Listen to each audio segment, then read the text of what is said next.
इंदौर में अहिल्याोत्सव समिति का आयोजन वेद व्याख्यान महोत्सव को लेकर लोकसभा स्पीकर सुमित्रा महाजन ने खुशी जाहिर की।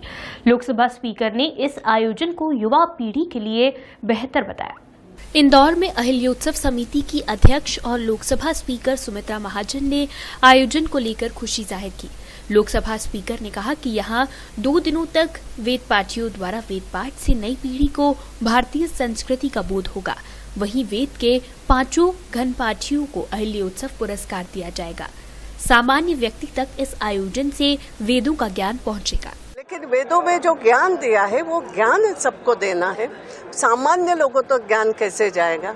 अब बड़े बड़े प्रोफेसर कई बार बहुत सुंदर बोल के जाते हैं, मगर सामान्य व्यक्ति तक पहुंचना तो प्रवचन जो होता है, प्रवचन के जरिए छोटे छोटे उदाहरण देकर के पहुंचाया जाता है। इसलिए उन्होंने कहा कि संसद की दीवारों पर भी वेदों की ऋचाएं लिखी हुई हैं, जिससे सभी को ज्ञान का बोध होता है।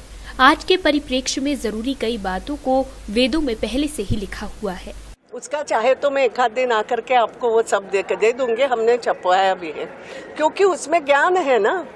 उसमें कहा है समानो मंत्र समिति समानी, तो हम सबका ये समान हो, उद्देश्य समान हो, कार्य समान हो, तो ये वेद वही बोलते हैं ना। तो वेदों की ऋचाएं है, वो ऋचाएं वहाँ पर लिखी हुई है। वेद व्याख्यान महोत्सव में लगातार 3 दिनों तक कई तरह के आयोजन होंगे।